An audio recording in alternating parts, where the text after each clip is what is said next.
I'm back for real this time.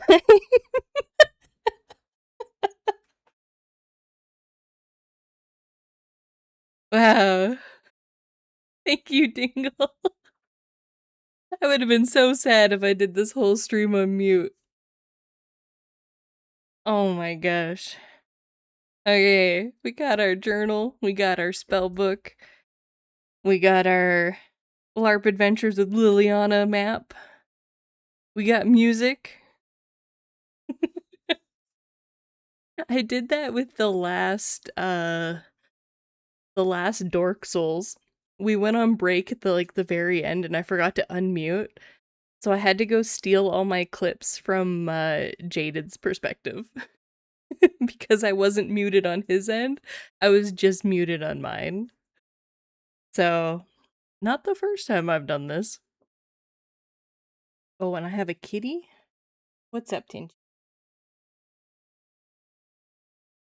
Yeah? Well, it's not time for cuddles. It's time for LARP with Lilliana.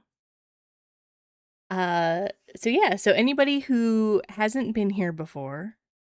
Oh, I was just actually debating. I should send out a thing. Nah, people will figure it out. For anyone who hasn't been here before, I started LARPing quite a while back. I want to say in 2013, 2014. I want to say it was a long time ago. I can't remember. But the guild that we were at, I did not have a lot of fun with it. And I wasn't having fun, and then my health took a nosedive, and I just couldn't do it. I didn't have the motivation to go. I couldn't do it. But my hubby and a lot of our friends still went and still played, and then they eventually landed on Zenistrad for a guild. So that's over in Saskatchewan. And they started coming back with like all of these great stories, and I was like, this sounds like so much more fun than when we were doing our the guilds closer to us. So I was just like, I kind of want to try again. So I was like, as soon as my health starts getting like a little bit better, I want to try again.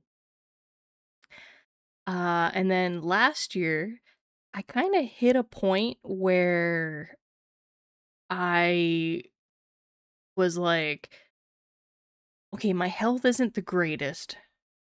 I'm still like stuck in bed most of the time. Like this last 2 months, I was stuck in bed, and then I pushed myself to go to this LARP event.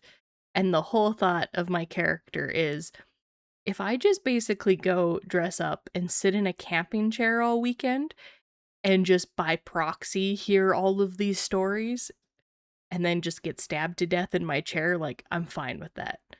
I think that'll be just as fun. So last year, I started LARPing again, and I came back as a little human druid called Lilliana. And the funniest thing with Lilliana is that she is now level 4, and she has not done any druid things whatsoever.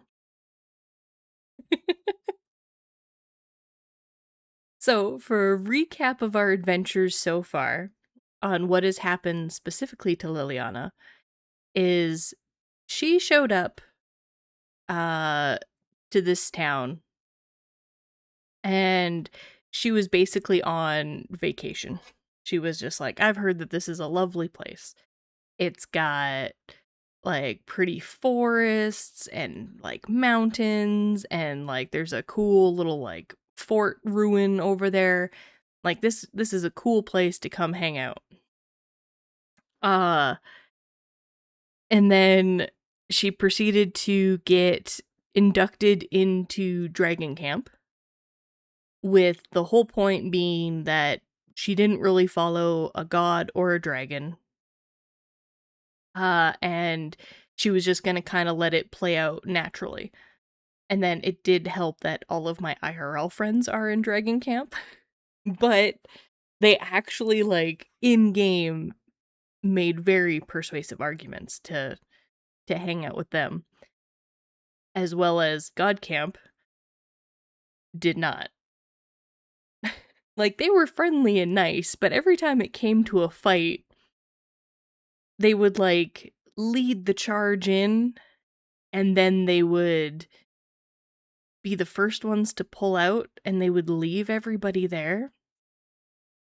And yeah, Liliana didn't vibe with that very much. She was like, "Mm-mm, I don't like that you basically charge everybody into action and then run away.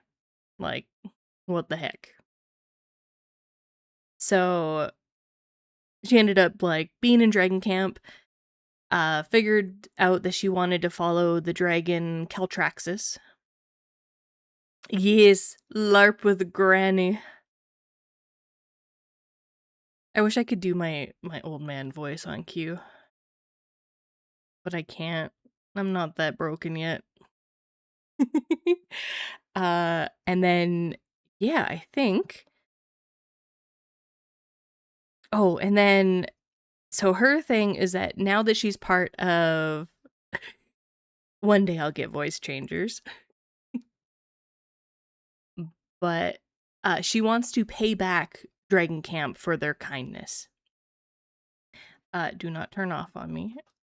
And so she wants to do everything in her power to, like, pay them back for their generosity and their kindness and for helping her out.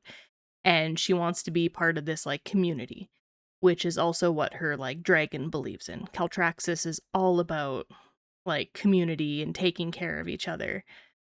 Uh and so the first couple of big events that she went on, the first one was we ended up going to a hell plane, and we lost a lot of people in hell. Like, the portal got shut, people were left behind, people ended up dying, and there was a few members of Dragon Camp that happened to. And she was just like, I need to get powerful enough that that doesn't happen again. I want to be able to protect, like, my friends and my allies. And then so the next thing that we ended up doing was there was a big floating island in the sky called the Fingers. Uh Dragon Camp is very sleepy.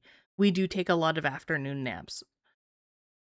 Uh but yeah, so the Fingers, we needed to go up there and retrieve something. I forget. It was an orb, I think. Like an orb of power or protection, an orb of protection. And so basically the town was putting together, like, a big excursion to go there, and they were just like, we need magic users to hold the gate open. So the magic gate. And you basically just had to stand there, and if you could use magic, you just had to hold your hand out and be touching the portal, and you just had to be, like, channeling magic every, forget, it was like every 10 seconds, I think. Uh and so Liliana was just like, "Yes, I am not going to let that portal close. Like, I got to keep it open." And then the craziest shit happened for that whole fight. Like, we had people protecting us. Liliana went down, and, like, the amount of, like, little spellcasters, like, we basically, if one went down, it was like a domino effect, and then the healers would come by and get us up again. And then we would immediately go back to channeling magic. And it was just an absolute gong show. And it almost ended with Liliana absolutely losing it because she was the last one holding that gate. And then like, people were just starting to filter through and come back, and then she got struck down, and then when she woke up, there was fighting all around her, the gate was closed, and, like, just absolute chaos, and she was like, "What the fuck?" She's like, did I keep it open for everybody to make it? Did anyone get left behind?" And luckily, as far as I'm aware, nobody that Liliana cared about got left behind. So she was ecstatic. And then the consequences of that excursion were that we also did a big ritual that involved all of town, and we basically cut off their magic supply, and the fingers started crashing down to earth. And of course, all the little bad guys, the Servid, that were on the fingers were not happy with that. And so they came into town and they decided to just kick our teeth in because they were upset and there was nothing else that they could really do. So that's when we got this little red dragon is Dragon Camp.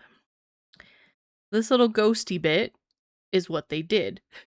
They came and they ripped open a portal to the undead lands.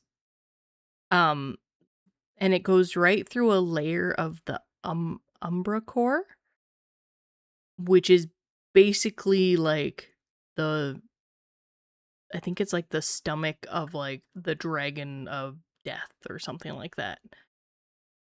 Lots of bad shit happens with this hole. Basically undead pour out of it all the time. And so that's right beside Dragon Camp because we're stubborn and we're like, we refuse to move Dragon Camp. So we kind of just deal with it. In that same attack where they ripped open this portal to the undead world is also when Liliana got her, what I now know is a greater curse. So that is why she cries little golden tears. And so this event that I went to most recently involves a lot of that. So I think we only ever really went like here. I can zoom in a bit. And so yeah, that's kind of the lead up is Liliana got cursed. She thought that it was magical allergies for the longest time. She did end up dying once, came back and just exploded for like 10 minutes. And yeah, was put in quarantine for a bit. Everybody figured she was safe. Let her out of quarantine, live the rest of her little life. And then we took a break for the winter. And so now I will find my journal. Find my pages that I was on.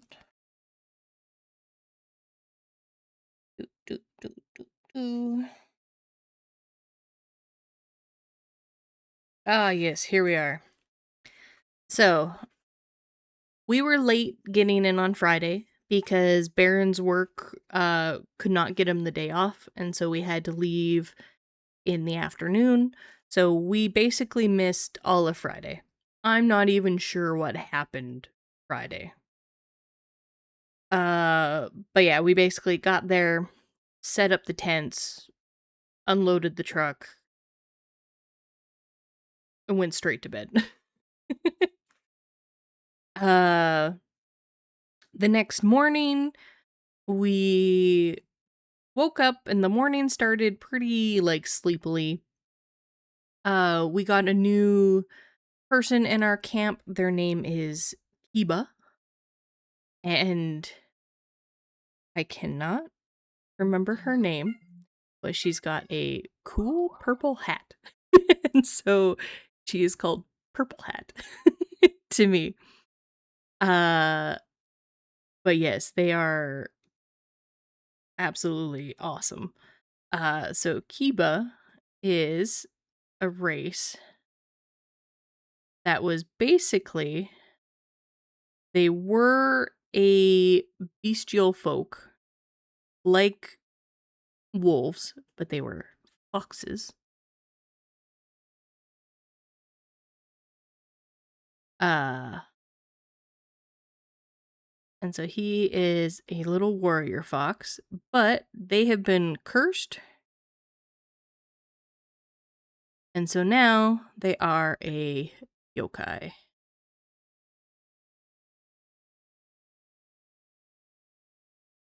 Uh and eventually I want to save up enough frags, which are basically like effort money.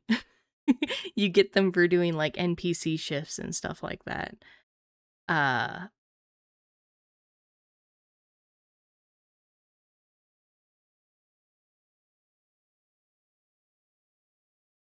there we go. Got Kiba and Purple Hat. uh and you basically get them for like NPC shifts or donating like basically items or like spell packets, stuff like that. And it's a frag race. So eventually you get enough, you can unlock this, you can be a yokai. And so one day, Jiki will be running around in Zenithstrand. Uh, but that's for the future. But yeah, so we woke up. I learned that we have new companions and they're pretty cool. We love them. Out of game, they were on the like permanent NPC roster last year. So every time like there was NPCs out, they were always there. So that's why they're brand new to Dragon Camp. And they're absolutely great. I managed to buy off of Purple Hat some more spells for my spell book. So I got more spells and I was excited as heck. And then I was also given the key to the tent. So our big tent that we have has locks on it, and you have to like I think the only way to get through our locks is if you have like explosive alchemy to get through them. And like nobody basically has that. So I was given the key, I was told that I was supposed to like guard it, and I'm like, I can do that for sure. Uh and then yeah, and then my friend Twig went off to go fight kobolds because apparently there's a bounty out for them now, and if you can kill one, or you don't even really have to kill one because I witnessed people cut one off of one while it was still alive. If you take their ear, they give you some money for that. So poor little kobolds. Uh, and then Thade was getting ready to do so many rituals because I think he had to do like 10 rituals before like 6 o'clock, I think it was. So like, yeah, like he was getting everything ready to do like 10 rituals, which is quite a lot. And then yeah, people were showing up and they were asking about like there was supposed to be like a wedding that was gonna be happening, and we were like, "There's a wedding happening? Like what? Who's getting married? We'll never know." Because it never happened. We, everybody was talking about this wedding. Never happened. Never saw the wedding. Didn't hear anything about the bride or the groom. Nothing came of that. So I don't know. Maybe next event. Maybe July. There's gonna be a wedding. And then this is when everything starts happening and I become the biggest menace to society.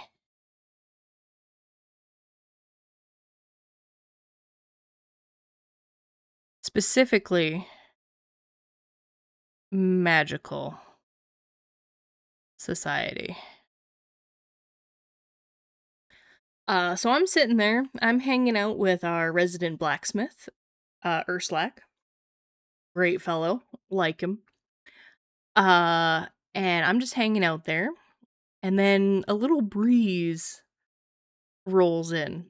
And by breeze, I mean Tammy, the guild owner, who my greater curse is her little pet project. And yeah, she rolls up and she confirms that I'm playing Lilliana, and I'm like, okay, cool. And she's just like, your entire body is racked with pain. The worst pain you have ever felt in your life. It is everywhere, constant. And I go, oh, fuck. I'm like, yeah, I can role play this. I'm in pain all the time. Let's fucking go. I got this. And so she then goes, the only thing that makes it feel better is getting close to a magic circle. And she's like, and I think the only one that's active at the moment is a druid across town, William. His circle is up and going. And so she's just like, you can basically sense for the circle, your pain gets less the closer you get to it. And then she was just like, if you get into the circle, let me know. She's like, if you don't get into the circle within the next hour, let me know. And so she was like, and start. So immediately I'm in pain. And I'm like, fuck, like, oh my god, it's so, like, it hurts. And so Urslack was like, holy shit, like, what's happening? And he's like, we gotta get you, like, to town, like, nobody's at Dragon Camp, we gotta go to town and find somebody, like, to, like, help you sort of thing. So he's helping me to town, and he's just like, if you need to squeeze my hand, squeeze my hand. And so, like, I did. And I was just like, fuck. It hurts so bad. And then, yeah, the closer we got to town, like, I started to feel a little bit better, but, like, I was still in a lot of pain. Everybody in town, completely useless. They all just kind of were like, are you okay? Like, what's happening? Like, what's going on? Nobody really, like, tried to do anything to help. They were just like, is everything okay over here? Apparently my pain noises were so realistic, I did have a medical marshal quickly, like, tap me and be like, out of character, be like, are, like, real pain? He's like, we're in-game pain. And I was like, in-game pain. And he was like, very nice, keep going. So, I can be very convincing when I want to be. And then, yeah, we eventually, with the help of my newfound ability to sense magic circles, made our way over to the Ajanti camp, which is where William was. And I was feeling better the closer I got to his henge. And so, Urslack and all of that were just like, yeah, can you let her in? And William, the sweet soul that he is, let me in. And I had instant pain relief. It's like, yes. Now, Tammy was, I think, quite impressed that I got into the circle quite quickly, because she showed up as I was in the circle, so I didn't have to find her and say, hey, I got in. And she basically comes over and she's just like, yeah, it smells delicious and tasty.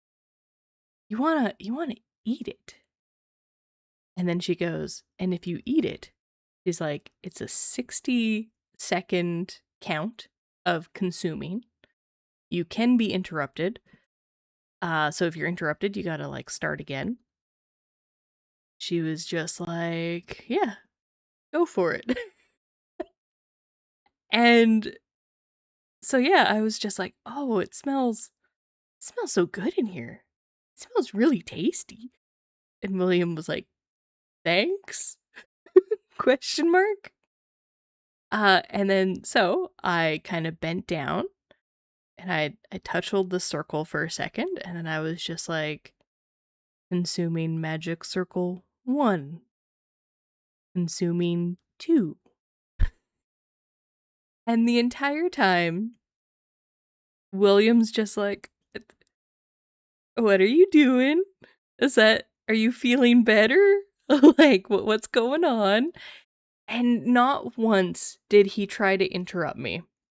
He let me just eat his circle as Tammy's giving him updates. Like, I think it was at 40 seconds. She was just like, the circle, or no, I think it was 30 seconds. The circle's like trembling and gets like smaller. And then when I got to like 50 seconds, she was just like, the circle is like screaming out in pain. Because the fun thing with druids is with their circles, they are basically soulbound. So William was like hearing and feeling all of this as I was consuming his circle. And he lets me get to 60 seconds. And his magic circle is just completely sucked up, gone. And I think his circle was right about here. Oh, I should change colors. Is right about here-ish. So yeah, I managed to do the big long trek all the way from Dragon Camp to there. Right through town. And I ate it. It was delicious. Very tasty. Very nice. After eating it, I gained a next level up on basically my stick of power. So generally for magic, you have to make a pyramid. So you have to have like 3 level 1s, 2 level 2s, 1 level 3. And I basically have, I think I have like 5.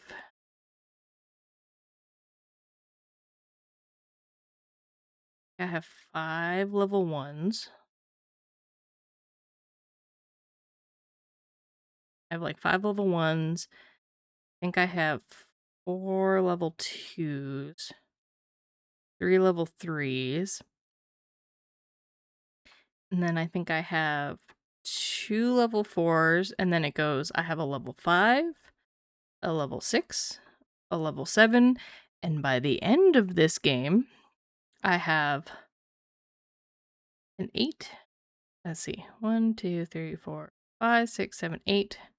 I have a level 9, and then I have my first slot in rituals.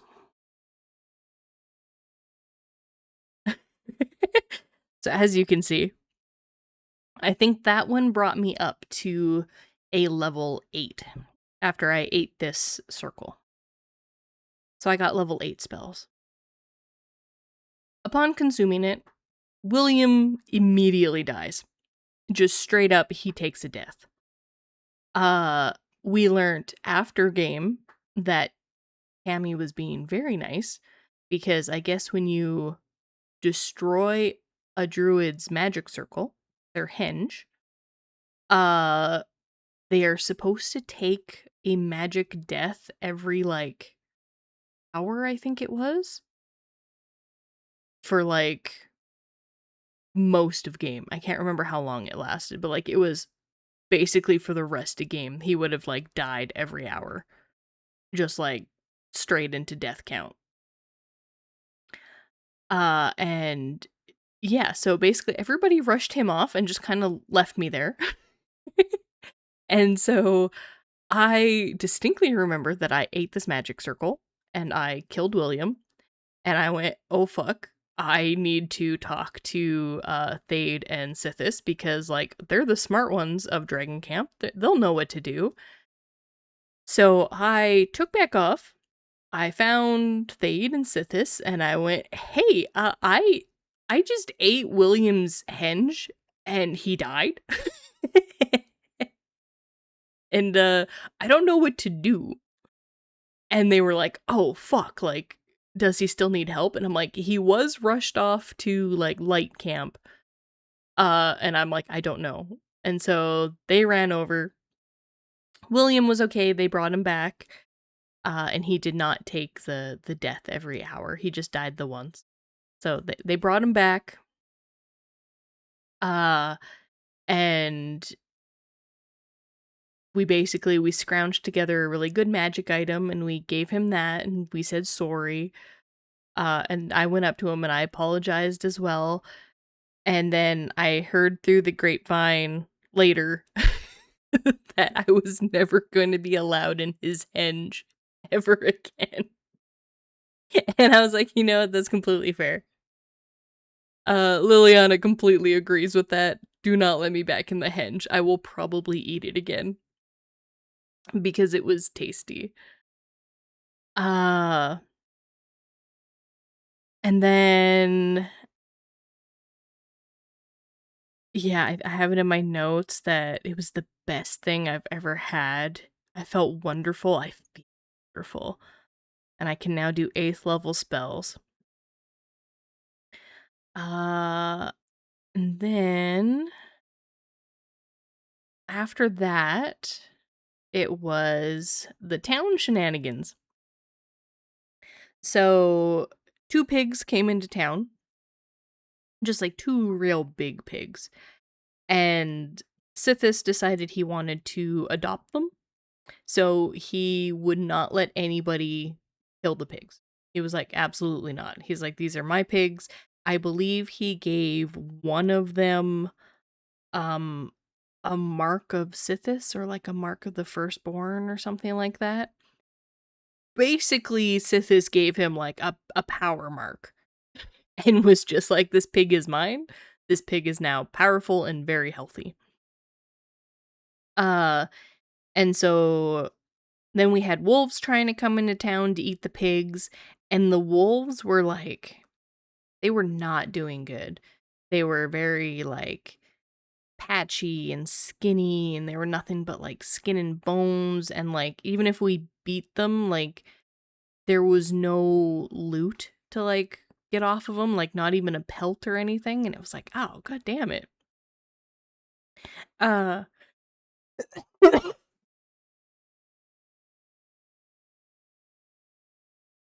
and yeah, so like we were just like, there's something happening. The pigs tried to eat the wolves, so that was interesting. And then eventually the pigs ran off, and we learned that they may have been fey pigs. Uh because I think after that, so after the pigs ran off, crabs attacked the city again. And they had two different types of crabs this time. They had red crabs and they had blue crabs. And blue crabs would destroy weapons. So like if they got a hold of like your weapon or your shield, they could like basically sunder them. So pretty interesting. Fought a couple of those. Didn't kill anything. So far my kill count is 1 and it's William. So yeah, I'm not doing too good in the fighting department yet. And then after that, oh yeah, after that was uh Tegan, our woodland fae who follows the fae dragon in Dragon Camp, was just like, "Hey, does like you guys want to come with me to the Wormwood, which is basically in the Feylands?" And so we were like, yeah, like, of course, like, we'll help you with anything, Tegan. Like, we helped Capricorn with his, like, shaman stuff. Like, yeah, we'll help you with your dragon stuff in the Fey world. Like, sure, what could go wrong? And we went through a little portal, we got to the wormwood, and then Tegan had this little purple egg. And so she's like, "Okay, we gotta bury like the egg." So her and a couple others like dig a hole, and then she puts the egg down, and then she's just like, "Okay," she's like, "When you guys take the dirt and put it on this egg, say something nice or like a wish for this hatchling for when it hatches. Like we want nice things for it." So much like Sleeping Beauty and stuff like that, right? Where the fairies all come around and they're like, "Oh, I wish for you to be beautiful. I wish for you to like be happy and like I wish for you to like be like great at this." Oh, hello Max. Welcome in. Welcome in. How's it going? We are talking LARP. And yeah, so we basically just had to go around and like say nice things.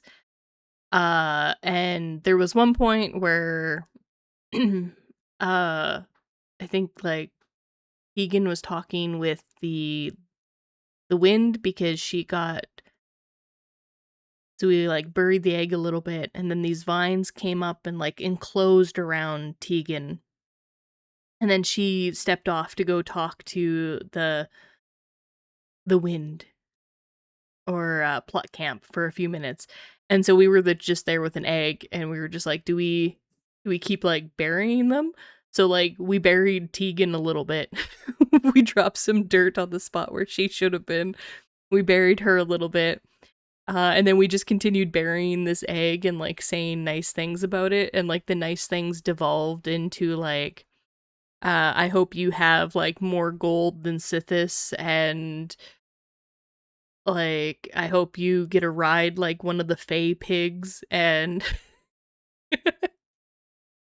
hope that you get a battle pig, and I think one was like, I hope you get a cooler heart than Sithis. Because his heart was pretty cool when it burst out of his chest and ran away. A LARP is very neat. And then Tegan eventually came back. We redug up the egg and we brought it with us. And basically the wormwood like ushered us out. I know a couple people asked the wood very nicely if they could take some dirt with them, and I am unsure if they were successful in that negotiation with the Fey Woods. Because I don't know if they actually brought dirt back or not. uh, and then yeah, it seemed like everything was successful, so we were like, oh hell yeah, like we helped. Like right on. And then we walk back up to Dragon Camp, and while we were gone, Thade and Gerald, I think it was mostly Gerald because I think it was his magic circle. They made a magic circle in the big tent for Dragon Camp, to do all of their marathon rituals at. Now, the wind blows gently beside me again as Tammy shows up. And she goes, okay. She's like, they got a magic circle in there. It smells amazing. You just want to lick it. Like, just a tiny taste. And she's like, and if you do, like, you're going to consume it. And she's like, if you do consume it, she was just like, let me know. She's like, but you will gain access to your 9th level spells. So, the rest of the day, and like, I think this was like before lunch. Like, I want to say this was like maybe 11 o'clock, maybe 12 at like the latest. Until for 6 hours, basically, I was determined to lick this magic circle. I was just like, I want it. But of course, every time I tried to get close, they'd be like, no. They did end up taking the key back from me. I was not allowed to hold on to the key anymore. And so they wouldn't let me in while they were doing rituals. A couple of people ended up becoming my babysitters, basically, and they would not let me near the tent. Anytime I had to go in the tent, I had to be accompanied. It it was basically on lockdown. I was not allowed near this magic circle because I was like, I just really want to lick it. And everyone was like, absolutely not. And then Gerald was just like, you might be able to lick it. He's like, after we're done our rituals. So I was like, okay, I might be able to wait that long.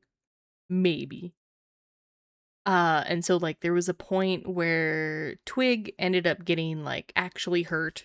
Like she ripped open the whole top of her foot with like blisters and stuff, and they all popped open. So she took a lay down in the tent and she was giving use of the key. So she basically just laid down in the tent and locked me out, and I was like, no. I'm like, I like Twig too much to take advantage of her. So I was just like, okay, I won't. Uh, so then I was just basically hanging around. I just really wanted to lick it. And then, a group of smiths came up and they were like, hey, um, we're gonna go harvest a stone elemental. Like, did you guys want to come? And I was just like, oh, hell yeah. I didn't prep any of the appropriate spells to deal with the stone elemental. I'm like, but I want to come and I want to like help, right? Like I can be part of the distraction team. I'm like, or at the very least, I can run in, grab people, drag them out of combat and bring them to the healers. Uh and it was so fun because apparently my magic, because I use stone magic, heals the elemental. And so the guy that we were working under was just like, guys, we don't want to kill the elemental. We just need to distract it while the smiths work on it.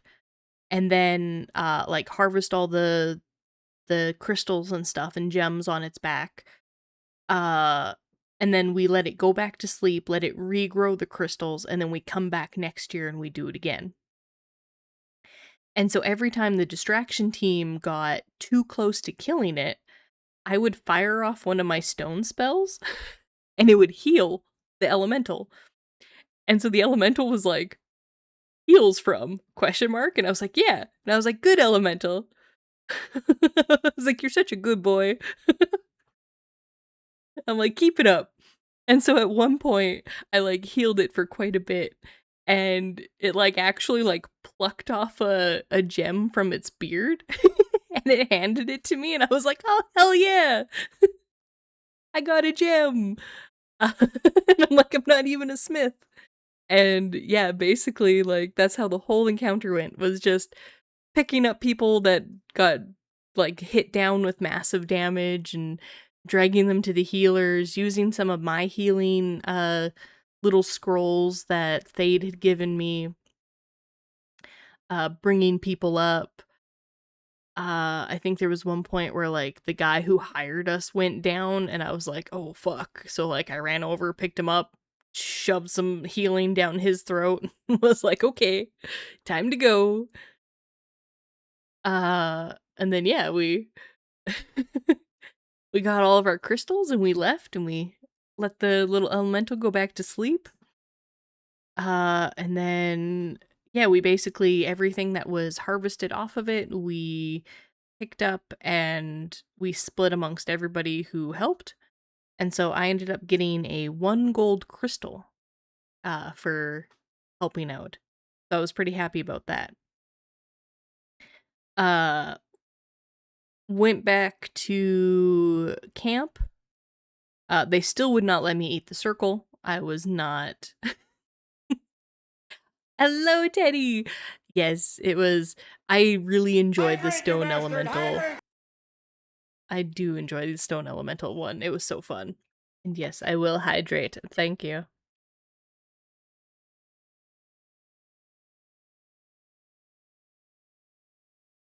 This LARP was a test of your reflexes. Whoa!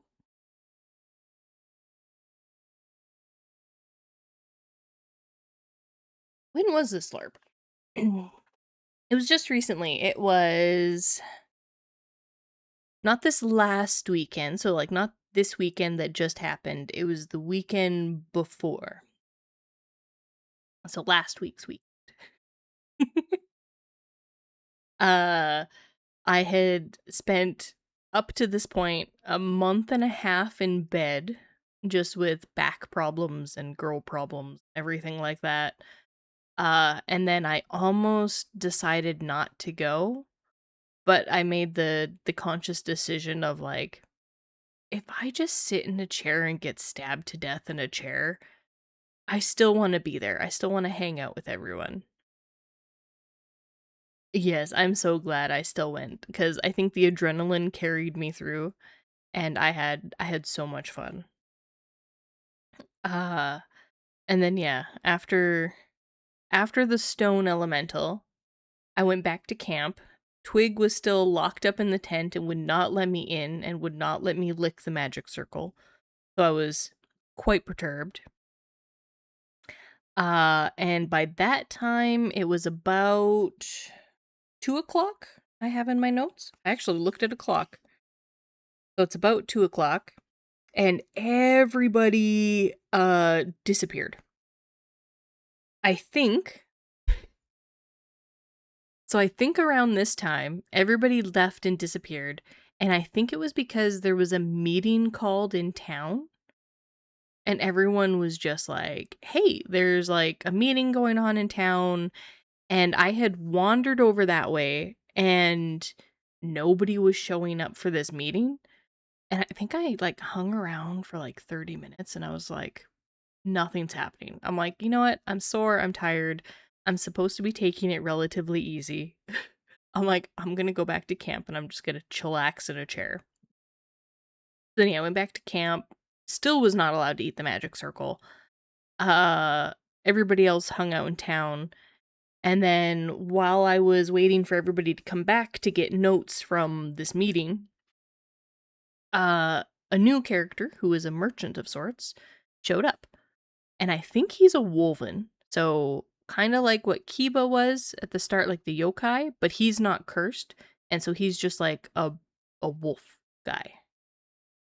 And I can't remember his name, but he was just like, hey, I have a whole bunch of these like spell like scrolls and stuff like that. And I was just like, I would love some more spell scrolls.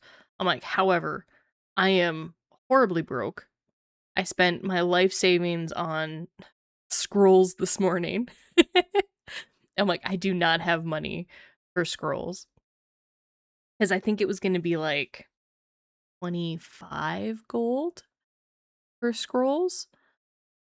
And so I think what ended up happening was I got a crystal Caltraxis statue. So I got a little crystal version of my dragon and I was so excited. So I spent the last of my life savings to get that. And then Gerald came by and he was just like, "Oh, like I'll help you buy some scrolls." And so he helped me buy, I think he helped pay for a bit of my statue and then he was going to help with the scrolls, but he didn't have the money on him. And so the guy was just like, "Oh, like, well, we can like reconvene later." And I was like, "Oh, hell yeah." And then I was just like, "Oh, I should also ask Sithis and Thade if I can take out a loan." Oh, thanks for hanging out, Dingle. You take care as well. Have a good day. And so yeah, I was like, I'm gonna go get a loan from some of the top people in Dragon Camp. Like, cause like Gerald is kind of broke like me. Definitely has more, but like he should save his for like healing stuff. And so we wandered to town And when we got to town, it turns out there was magical battle training going on that we almost missed. And so we got sat down to do that. And magical battle training this time, instead of playing dodgeball or dodge wisp, we did some painting. Uh, and so while we were painting, I was just like, "Sit this. Can I borrow 25 gold to get some spells for my spell book?" And he was like, "What the fuck?" And then so, like, he, talked with Thade, and he's like, "What is, like, the price for, like" because I think it was a 7th and 8th and a ninth level spell that I was aiming to get. And Thade, like, did the math, and he was like, "No," he's like, "That's actually a very good deal." He was like, "I would take that." And so Sithis was like, "Sure.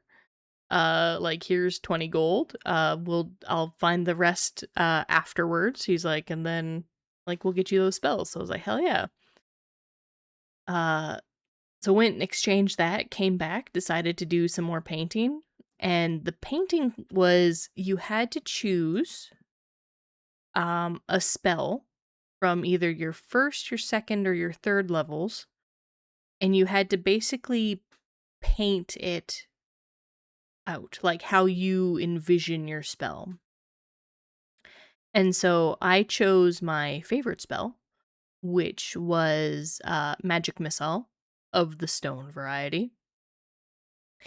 And uh we did that, and I think I did a pretty good job. If I remember, I will take a picture of my painting and I will upload it to the Discord later. Um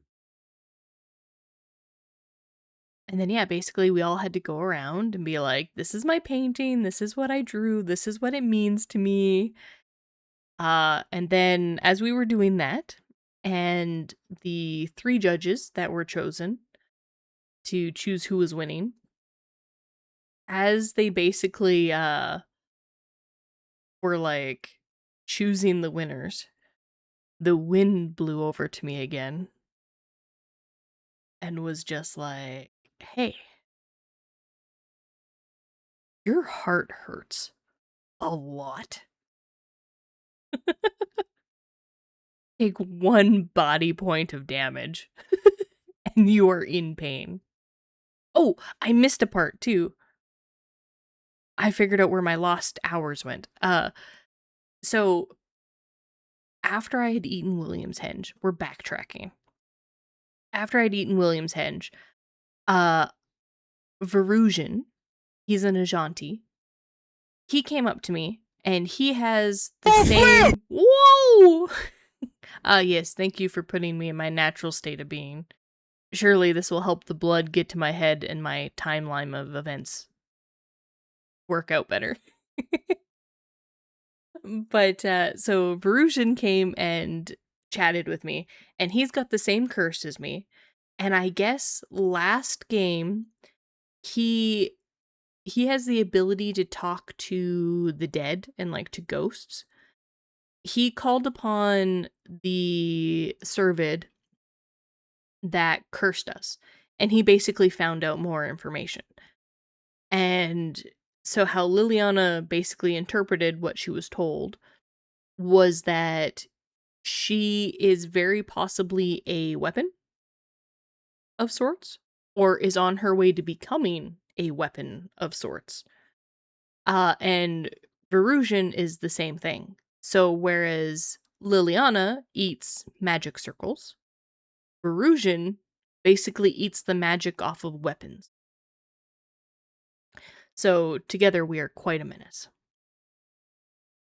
And then we also learned that, like, when we do get these pains and, like, overwhelming hungers, we're supposed to find each other because it makes the pain a lot less. And so then we're less likely to eat people's henges and murder them. So, back to the present. Uh Tammy comes up to me as the wind and says that I am basically having a heart attack and I am taking body points and damage. and I don't have that many to begin with. Liliana is only level 4, and she has 10 health to her name. She's got 10 health in a dream. So I'm sitting there. I just got awarded, winning.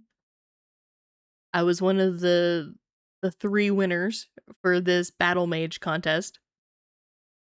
And then my heart starts, like, exploding, and I'm like, "Oh, fuck," like, I'm dying. And so I'm trying to be, like, discreet and in pain because the big the big lich guy is there, and I'm just like, "I really don't wanna piss him off because he just throws out deaths like like they're candy." And so I'm just like, I don't wanna upset him, but I'm also in a lot of pain, and I feel like I'm dying. Uh, so basically, like, crawl away, get up, go find Verusian, and then me and Verusian are hanging out, holding hands, waiting for this battle mage training to be done. And then so after all of the winners were awarded, and I didn't feel like I was fully dying anymore, the lich guy was just like, okay.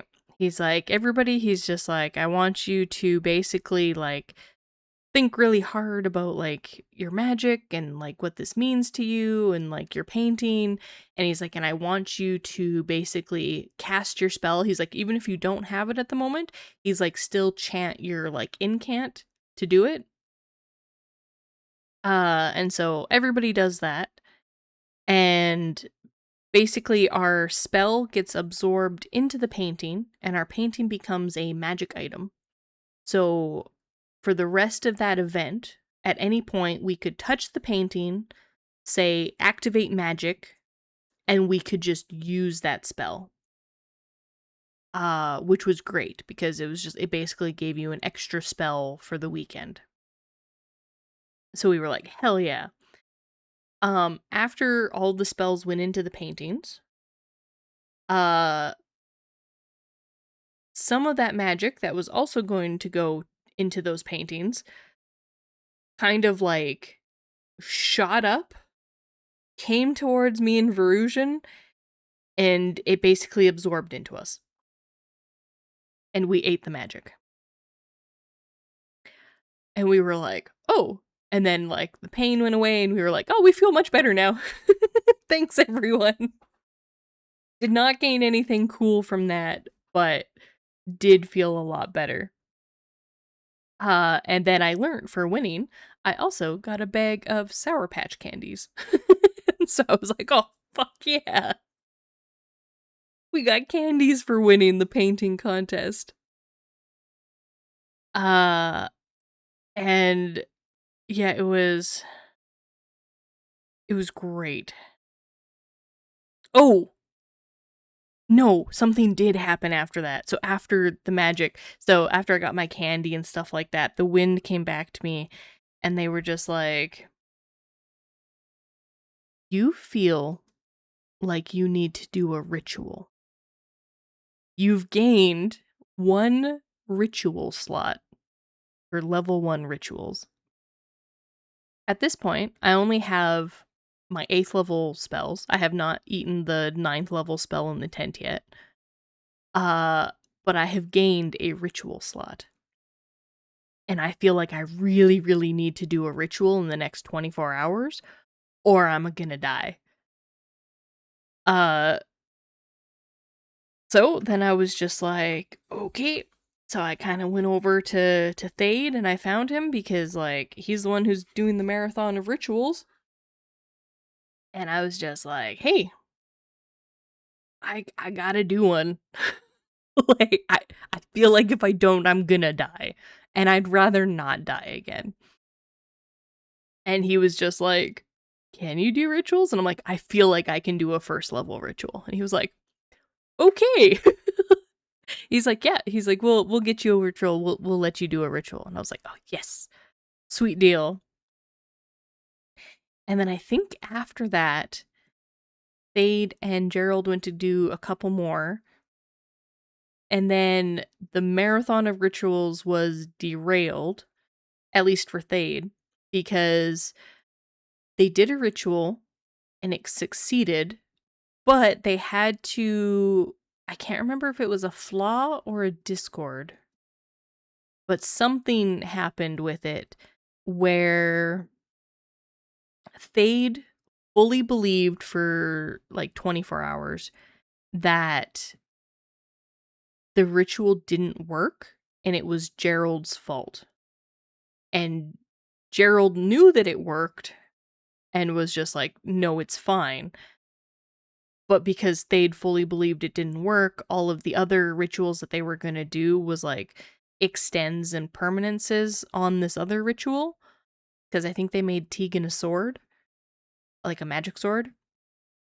And Thade was just like, there's no point in doing the other ones. He's like, because it didn't work. So Gerald had to do the rest of the rituals by himself, and Thade was just like, absolutely not. Which meant that Thade accompanied me on my next couple of adventures. Because I think after that, this weird envoy from, I think it was called the Far Realm.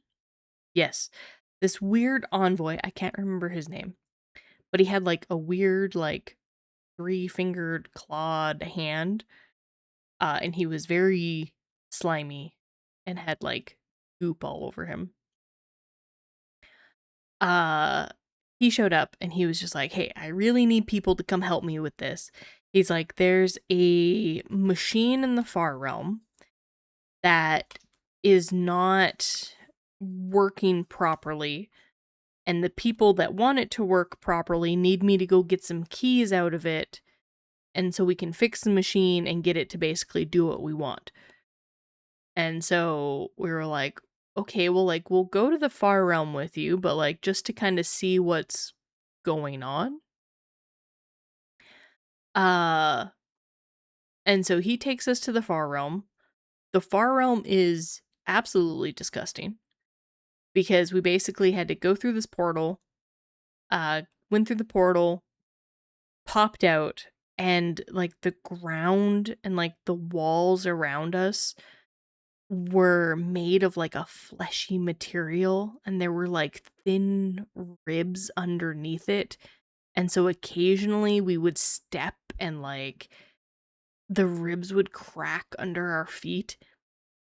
And we were just like, I don't like it here. Like, here is not a good place. Here is, it's not cool. I don't like the Far Realm.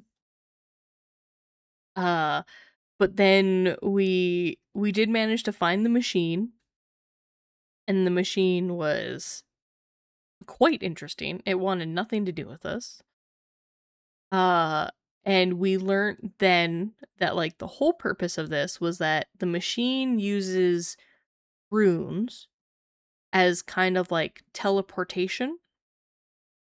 And so it's been doing something with them, and the people that had hired the guy with the claw hand come get the keys out of this machine basically wanted to use the machine and the runes as their own personal teleportation system through the Far Realm. And so we were kind of like, I don't know if we should take these keys. Like, maybe we shouldn't. Uh, and so yeah, there was one point where like he found one like lock that had a key in it, and he was just like, I need somebody with fingers to like do it. And so I was like, okay. So like I went down and like I barely touched it and the key came out, and he was like, oh, you're good at that. And I think it was supposed to actually be like a puzzle to actually like undo. And I think I just got it right in the first go. Uh Hello. Is it Tehran? Tehran Miskin? Welcome in, welcome in. And yes, I am talking about my most recent adventure in LARP. Uh So it was not this weekend that just happened. It was the weekend before. I'm a little bit late. I tend to die for weeks at a time, and I get behind on things. Uh, but yeah, welcome in, welcome in. I'm currently talking about our adventures in the Far Realm, which were very brief, because after I got the key, we basically were like, you know what? Maybe not. Maybe we gotta figure out, like, a better battle plan if we're gonna do this, and we gotta, like, get out of here. So, basically put the keys back in the machine's gut, and, we started to leave, and then the machine was just like, "Oh, I got, like, a present for you guys." And we were like, "We do not want your present," because at this point, the machine seemed a little bit chaotic and crazy, and we were like, "Don't want. Please, no." And it sent 2 far realm creatures called trogs, and I'm not sure what their full description is, but I know that they're kind of like a hive mind monstrosity, and they have lots of eyes, lots of teeth, and they got tentacles. Uh, and they kind of like float around, I think. And so it basically sent 2 of those after us. So we boogered to the entrance to the portal, and we warped out of there. Our little envoy guy closed the portal behind us,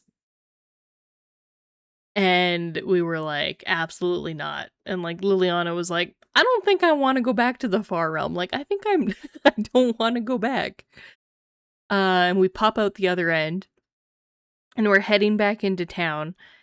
And then all of a sudden, the 2 trogs that were after us managed to get into the portal, and they popped out behind us. And so we were like, fuck. Because they can, like, blink in and out of existence. Oh, thanks for the follow! Thank you, thank you! Uh, and yeah, so they're a pain in the butt to fight. And so, for once, I actually did a very cool thing. I managed to boost myself so that my 1 elemental spell that I just got, uh, would do double the damage. Um, so it was Elemental Strike. So normally Elemental Strike does 25 elemental stone, uh, and elemental damage is a very special damage where it bypasses your armor, and it does, like, you need a very special magical shield to prevent it. Um, so I was banking on the fact that trogs might not have this magical shield. And I was right. So I boosted myself, so now my elemental strike does 50 elemental damage.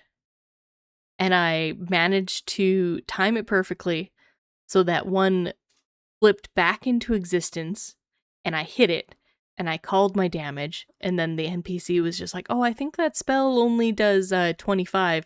And I was like, "No, I remembered to boost it this time." And she was like, "Oh, nice." And then she like stopped for a second, and then she looked over at the other trog, and she was like, "That just murks me, doesn't it?" And they were like, "Yeah." And so she dropped to the ground dead. And I was like, "Oh, hell yeah, like, I killed something," and I was gonna go loot it. And then the envoy was just like, "I would stay away from it. Sometimes they explode in acid." And sure enough, it started, like, bubbling up, and so we all kind of ran back from it. And it popped into a bunch of acid and disappeared, and we were like, "Oh." And then the other one, like, just blipped out of existence and disappeared. We were like, "Where'd the other one go?" And we're like, "Oh, I guess that's a problem for future people." We don't know what happened to it. And then so we head back to town, and then when we get back to town, there's a woman there that everybody is kind of fussing over because there were, like, 95% sure that she was a witch. And so they wanted to kill her, like, on site, but she put up a protection circle around herself, I think. And so nobody could actually get in and, like, kill her. So then they were just like, well, maybe we'll take her to, I think it was the White Tower, and the head top brass guys there can judge her if she is actually a witch or not. And so Sithis, I think, gave his word that he would protect her till she was handed over to the White Tower. Meow meow. Really? I don't think you were there. I don't think you know what happened. No. She seems to think she knows what happened, but she doesn't. Uh and so yeah, so Sithis was just like, "No, I'll protect you until you're handed over to the White Tower." And everybody kind of agreed to that. And so they went off to go drop her off. And then Sithis is very much known for being a draconian of his word, and not to the letter of the law, but to the spirit of the law. So when he said, I'm going to protect you until we get to the White Tower, he meant fully that he was going to protect her until they get her to the tower. The tower has her in their custody, and then he's done. And I had to be told this because I didn't go on this, but it sounded like they got her to the tower, and then everybody else was just like, okay, Sithis, you don't gotta protect her anymore. We're just gonna kill her outside the tower because nobody's home. So we can't hand her over to anybody. And Sithis was just like, I can't do that. Like, I said that I would protect her until she was, like, basically in custody. Uh, and, like, that's not happening. He's like, so I have to protect her until, like, we can get her into custody. And people didn't want that. And so I guess, as, like, a stalemate, they had to let her go. So I don't know what's gonna happen to everybody now, because basically they let a witch who has a bounty on her head go. And, like, they may or may not have helped her, which is highly illegal. So I don't know what's gonna happen with that, and I think that might happen next game as well, to see, like, what's going on. Uh, and then what happened after that?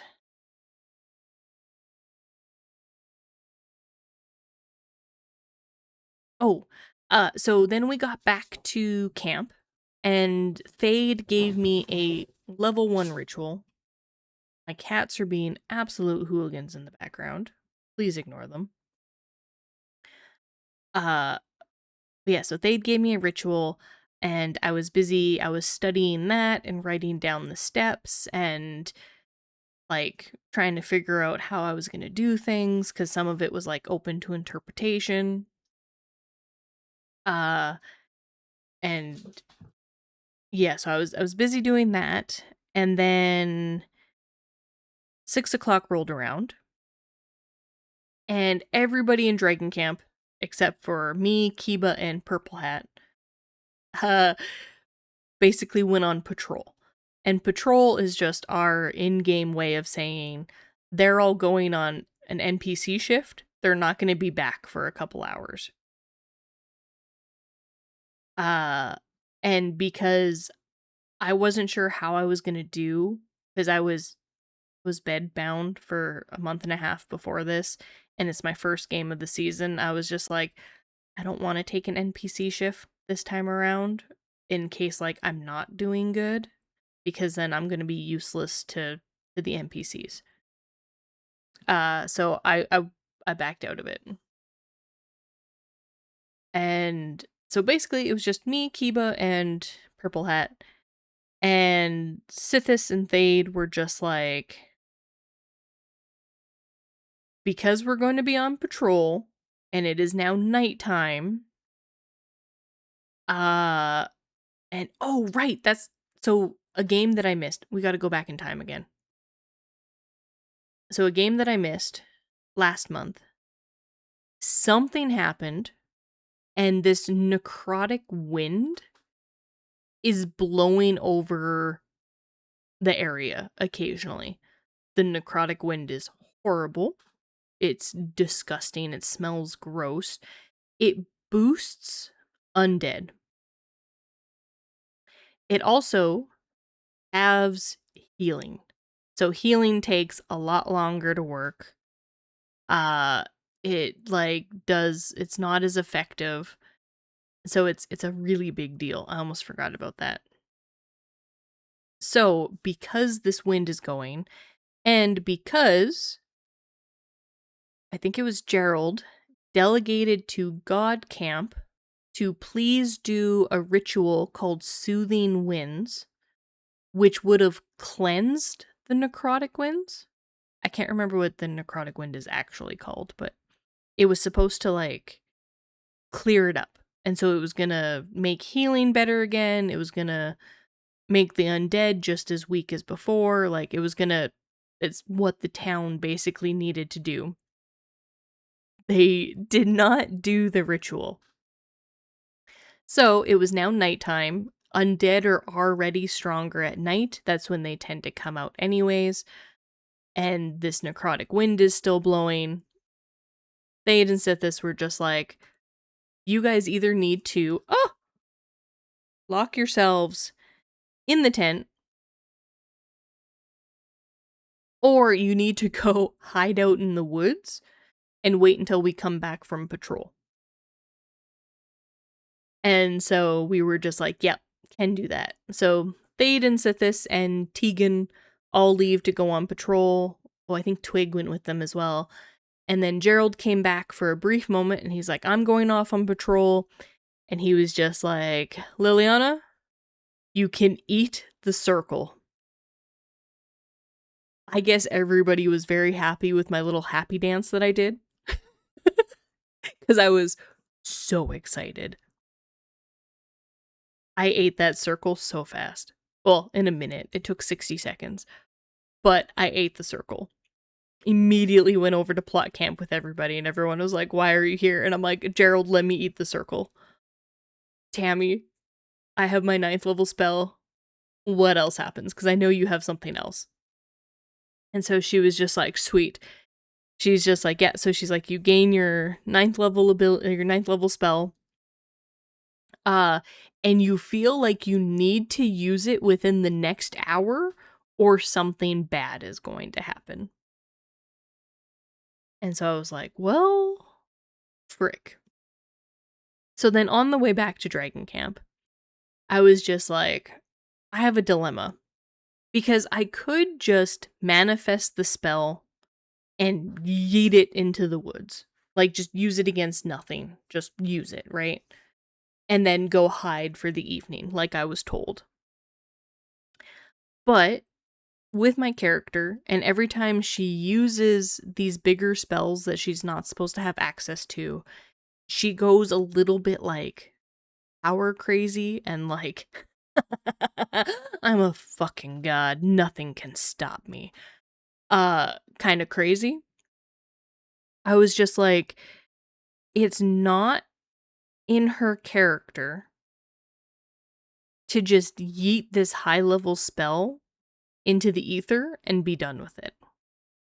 She wouldn't be satisfied. That's okay, Dronin. We got ads in 5 minutes. Please be advised, ads are starting soon. Thank you.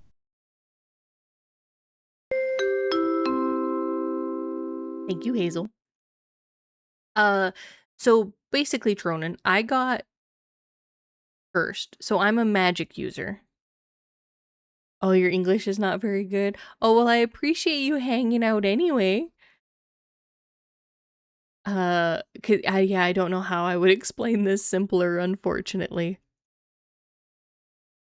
'Cause yeah, my magic is absolutely bonkers at the moment.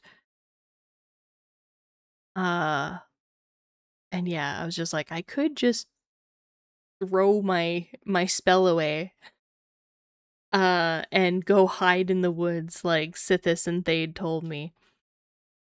But I was like, I can't do that. I need to go explode something with my spell. Because I got the coolest spells earlier. So you know how I bought spells earlier? I bought the cool ones. So I've got uh greater elemental vulnerability. So that boosts certain attacking spells by like 4 times. And then with my new 9th level spell, I believe it was Tempest that I used. I was so excited because basically combining those two, I do 200 elemental damage. And so I'm just like, I watched our guild mistress do this once with lightning. I'm like, I gotta do it with stone. I'm like, I gotta throw the biggest rock at someone. So I went back to camp, and Kiba and Purple Hat are like, Kate, we're going to the woods. And I'm like, I can't. And they were like, what? And I'm like, I need to go explode something in the next hour. Like, I need to go, like, use this spell. And they were like, okay, don't die. And I'm like, I'm gonna use it and I'm gonna run away. And they're like, okay, deal. They're like, we'll be over, like, in these woods over here if you need to come back to us. And I'm like, okay, I might also just come here and, like, hide myself in the tent because I have the key to it. So I'm like, I can lock it. So I study my magic spells. I learnt my 9th level. I lock up the tent and I go to town because I'm like, there's always something bad happening in town. Like, surely, like, I'll be able to in the next hour if I hang out in town, I'll be able to, like, explode something. And so I was just like, I got this. So I go to town and I'm not waiting very long. I show up, I'm talking with a couple of merchants that are good with Dragon Camp, and I'm just like, yeah, I know this is great. Like, I'm feeling amazing right now. And they were just like, please don't eat our magic items. And I'm like, no, that's not me. I'm like, that's Verusian. I'm like, don't let Verusian near your magic items. I'm like, I only eat magic circles. And they were like, okay. And I'm like, and I've only eaten 2 so far. And then they were like, what do you mean you've eaten 2? And I'm like, oh, right. I just ate Dragon Camp's one. I'm like, but don't worry. I was told I was allowed. And so they were shocked and they were like, what? And I'm like, I promise, Gerald said I could eat the magic circle. And at first they didn't believe me. And then, of course, right on cue, a whole bunch of undead. Like, the biggest amount of undead that I have ever seen. Mostly because Plot Camp didn't realize that they had so many people booked in for this NPC shift. Because they had basically almost all of Dragon Camp, and then they had a whole bunch of other people, and then they had all their seasonal NPCs as well. So they had quite a bit of people for this mod. And so just this mass amount of undead come out. And they're not small undead, they are big undead. And so I was like, okay, I'm going to explode one, and then I'm going to get the fuck out of here. So I was like, I got this. Oh, here comes my ads. Okay, hold on. We'll take a break. Ads are starting. Please make sure to stretch, go to the bathroom, and grab snacks and drinks. Thank you for your patience. Okay. Well, I'm gonna draw a skeleton while we wait.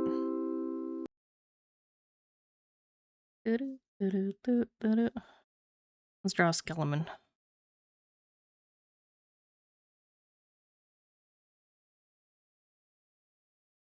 Look.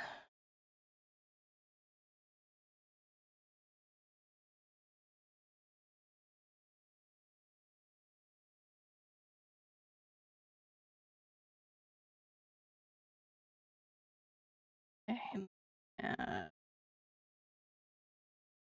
Ribs.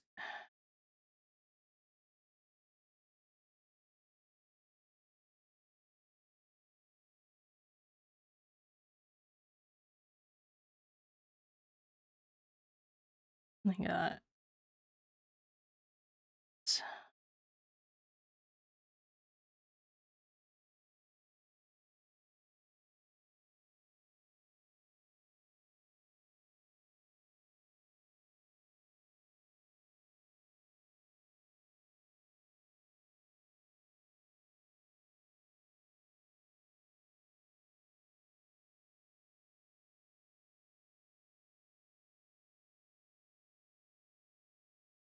my horribly unproportionate skeleton.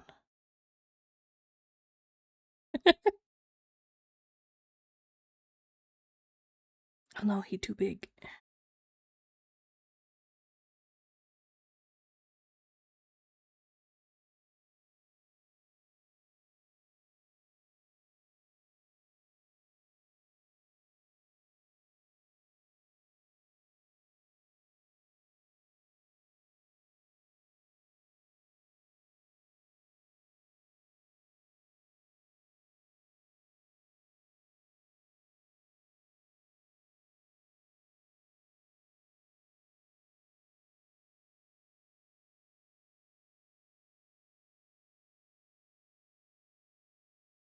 Skeleton.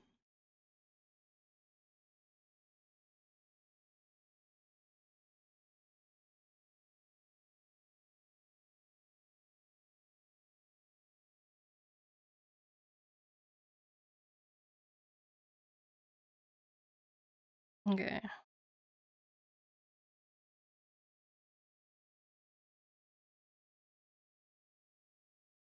Well, not very good swords, but he's got swords.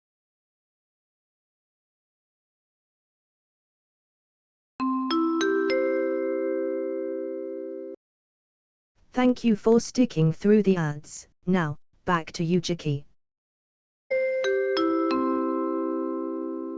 Thank you, Hazel. And no, I did not. I stopped talking and I just drew a skeleton while we waited for the ads. I do 3 minutes because generally I use them to like rehydrate, eat some snacks, run to the bathroom, that sort of thing. And because I do have like back issues, sometimes it takes me a minute to get up and get going. So sometimes even 3 minutes is not quite long enough for me. But today I sat and I drew a skeleton while we waited. Because that's what we're gonna fight, is very big skeletons. So, like, yeah, the biggest horde of these undead come into town. They got a really big commander. And then they have like a whole bunch that are wielding like swords and shields, and like they're all like pretty big looking skeletons. I learned after the fact that like I think Baron told me that like that mod was basically, it was a kill mod. Like they were not expecting anybody who was caught up in it to live. It was supposed to be a run and hide for your life mod. So me being there was an absolute mistake. But the big general guy points a couple of skeletons towards me and I think one of the Ajanti. And we were like, okay, we got this. And so I wind up, I prep my spell, I throw my packet, and I said everything correctly except for the damage. I said that it was just 200 magic stone. And the guy was just like, I resist it. And I was like, no. It was just like, in true Jiki fashion, I fucked up. And I'm like, and these skeletons have like might like resist magic. It was then that the big guy came over after like I was blocking a pole arm blow and I was doing so good. I was like, hell yeah, I think I only got hit once. And then he came up and he was just like, wait, he was like, it was this and this. And I was like, yeah. And he was like, oh, that actually does elemental damage. And he was just like, you skeleton are actually like exploded. And the guy was like, really? He's like, I don't have defenses against that. And he was like, no. He's like, because it does elemental, it's not magic. And he was like, oh, fuck. So I explode this skeleton and I'm like, yes, time to get out of here. Then a very Sithis-shaped skeleton was ordered to basically hunt me down. And I'm not good at fighting against swords. And so this skeleton had 2 swords, and Sithis is a very good fighter. And like,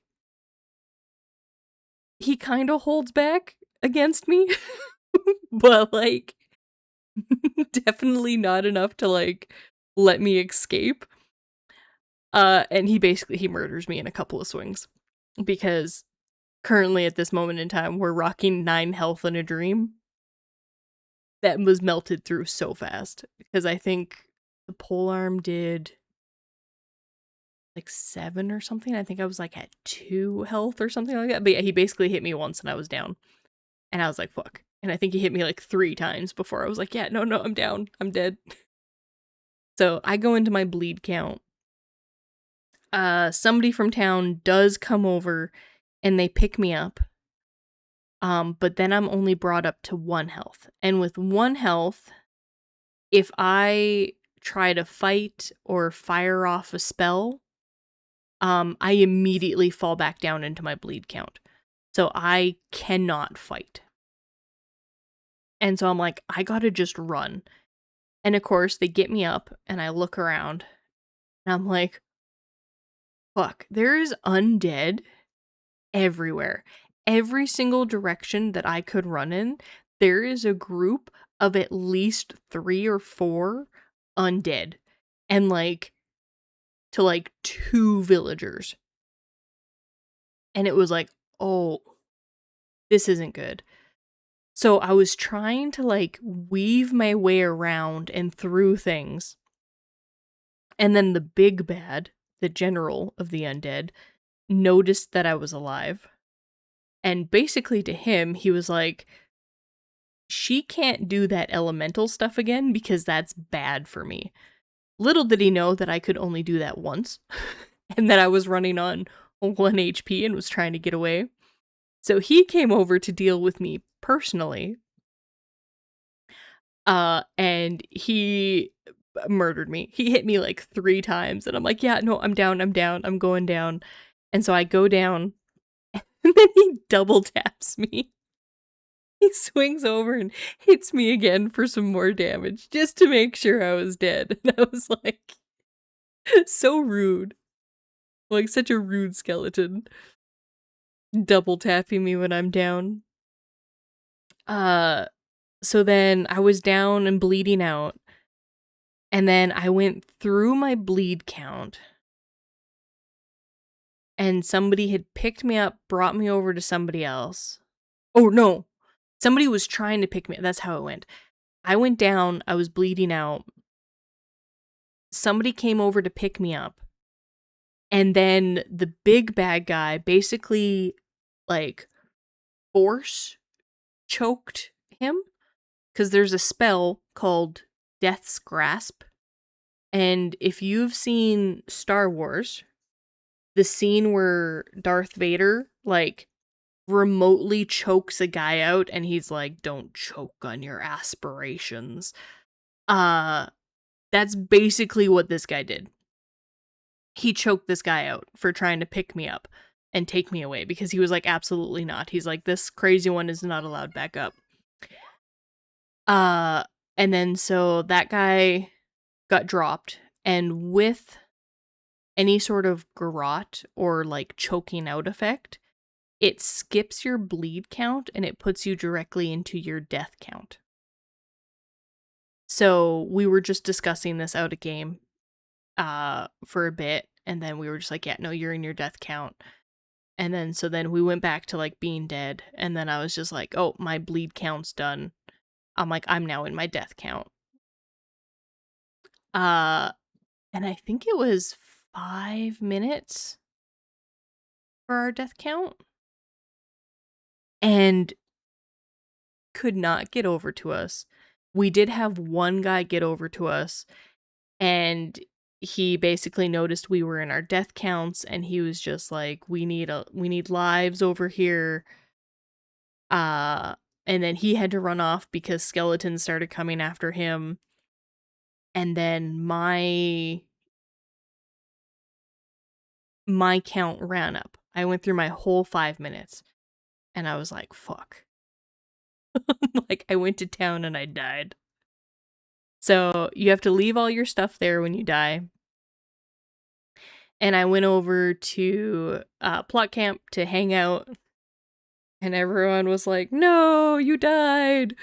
And then Sithis and Thade showed up, but as NPCs. So it was Sithis as his pen name online, and Baron were just like, what the fuck? We told you to run and hide. And I was like, I couldn't. I'm like, I absolutely couldn't. I'm like, I got a 9th level spell. I had to use it. And they were like, absolutely not. You could have thrown it into the ether. And I was like, no, I couldn't have. I had to use it. So they were very disappointed in me. But then Tammy and all that came back from it. And then they were like, okay. And I was just like, so how am I like reviving this time? I was like, because last time I died and I came back, I exploded for like 10 minutes. And I was like, I also had Sithis and Thade to help me through the the resurrection circle. And basically they were just like, okay, because nobody's there to help you through, they were like, resurrecting is incredibly painful. And I was like, oh, frick. And so I was like, okay. And then they were just like, and also they were like, you're very hungry when you resurrect. And they're like, you could eat the circle. And so I was like, do I have enough control to not eat the res circle? I was like, or I'm like, is it like a bad enough hunger that like I don't care and I eat the res circle? And then they were like, we'll leave it up to you. And so I was like, you know what? Let's flip a coin. And so they were like, deal. So they made me flip a coin before I left plot camp. And the outcome was that I had to eat this circle. So Dragon Camp Circle is up over here. There's a little cabin.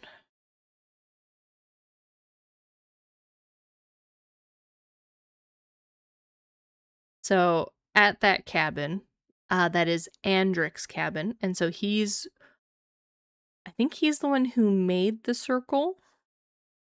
And he's like pretty much like Sithis is like the face of Dragon Camp, but Andric I think is the one who like he's the one who made Dragon Camp sort of thing. Andric was also not there that game. Unfortunately. Because I had to spawn back in this circle, in this cabin, all by myself. So it took 10 real world minutes, and then I popped back into his existence, and I ate that circle. I did my 1 minute count. Nobody was around to stop me. Nobody saw me there. I ate that circle. It was delicious. I didn't gain anything from it though, unfortunately. But I was so sad. Uh that I ate this circle, and I was just like, they're gonna kill me. I was like, when they come back from patrol, I'm like, not only did I disobey a direct order from my superiors, I also died, and then I ate the magic circle. I'm like, I'm gonna be in so much shit. They're gonna kill me again. Like, they're gonna final me. They're gonna keep killing me until I am dead. That is what's gonna happen. And so Liliana was so terrified of when they came back from patrol. But basically, she was just like, I cannot go out and die again. So I basically had to make my way back to town. And then, like, the funniest thing about that is that when you do spawn back in, you are technically naked. So I had to, like, not actually be naked, but you had to, like, pretend that you're naked. So I basically had to go back to town naked, find my stuff, because if nobody picked up, like, my clothes, in quotation marks, uh, then I have to get into the tent, which I locked, and my key is with my stuff. So I was really hoping that nobody looted anything from my bag, because if they took the key to the, like, dragon tent, like, I was locked out. I wouldn't be able to hide in the tent. As well as now somebody in town has Dragon Camp's key. uh And so I would be more trouble. And so I was like, I really hope nobody looted my stuff. And thankfully, nobody did. All of it was together, all of it was good. I got all my stuff back. Made my way back to Dragon Camp, locked myself in the tent, and was just like, I cannot. And then I think after a bit, Kiba and Purple Hat came back, and they were just like, can we just come in the tent because it's getting really cold outside? And I was like, yes. So I unlocked and locked us in the tent. And we were all hanging out, being warm and cozy in the tent. And then midnight rolled around, and so that was when patrol ended. And Thade is the first one back. So Thade comes back, and I'm just like, Thade, like, I have a problem. And he's like, what's that? And I'm like, I ate the Dragon Camp circle.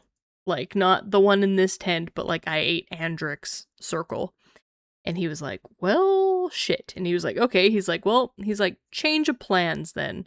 He's like, you still feel like you need to do a ritual? And I was like, yes, I still feel like I need to do a ritual or else I'm gonna die.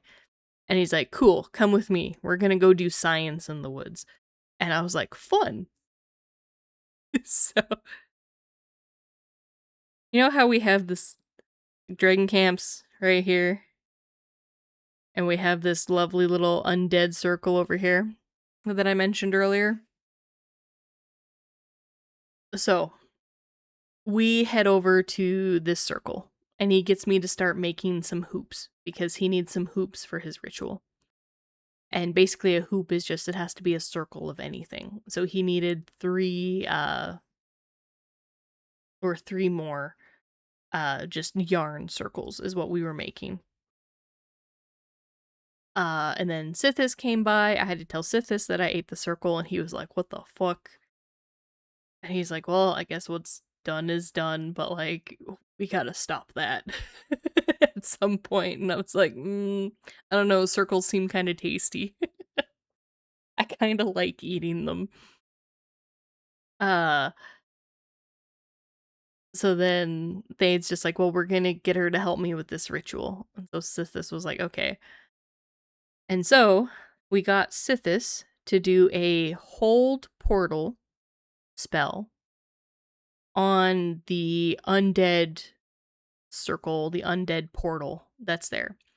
So the hold portal let us walk out on top of it without falling into this portal.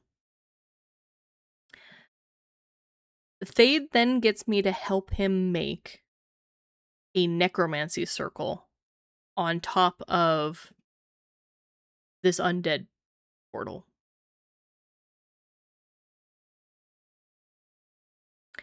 So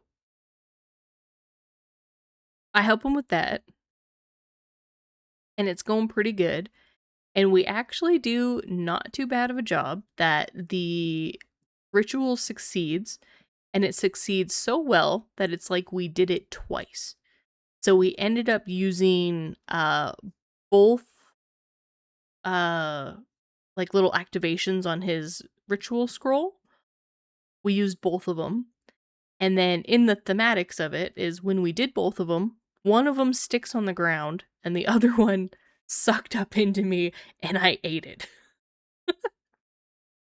So I have eaten more circles.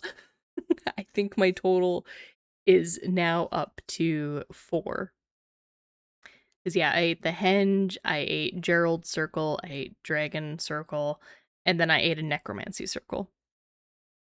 So I ate 4 circles this game. I'm an absolute menace. They are delicious. I might eat more. It really depends on the email I get back from Tammy. So it'll be great. And then yeah, so then after that, because I'm not high enough and I don't have any more ritual slots, I just gotta hang around. Thade's just like, okay, I'm gonna do my ritual now that I want to do, now that I got my necromancy circle down. And he's gonna do one called a death scythe. And so it gives him a spirit linked weapon, a polearm, I do believe. Uh and I can't remember all of its specifics, but I do know that if he killing blows something with it, he gets a spell packet for 10 infliction. And infliction to anything living does double damage. So 10 infliction does 20 damage. I think it's 20 body damage to a living person. Uh if it's an undead, they heal from it. So pretty handy when you're a necromancer, which is what Thade is. And he does this ritual, and at first, like, it kind of throws him off because it's the first time he's doing this ritual. And the very first step is you have to put down these rings without them overlapping. But the amount of rings that they wanted you to put down, there was no physical way to actually do that in the circle because the circle's not big enough.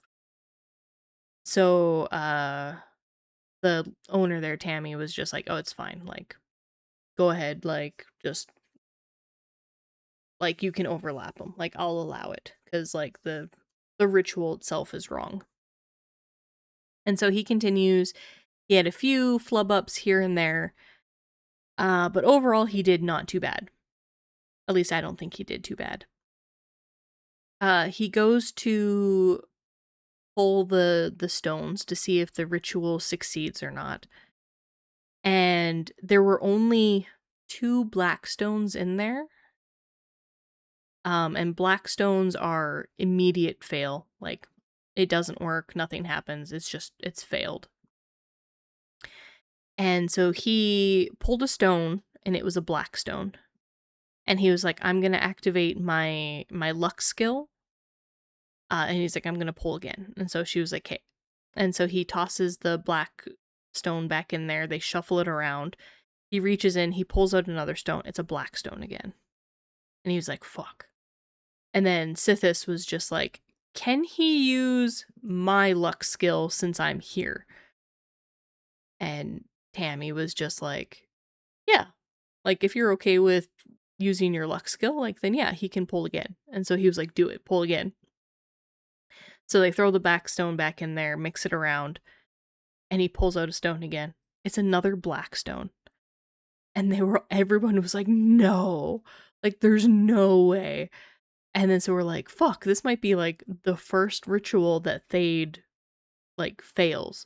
Because other than that, like, he has had like the best luck for doing rituals. And so he goes, okay. And he's like, well, one of the catalysts I used was a Discord. So he's like, so we still have to roll for the Discord effect. And so he rolls the dice, his little D20 for the Discord effect. And Tammy like flips through her book. And she's just like, you know what? I don't like this. I don't like this Discord. She's like, it doesn't quite work. It doesn't quite like theme very well. So she's like, so I'm going to get you to reroll.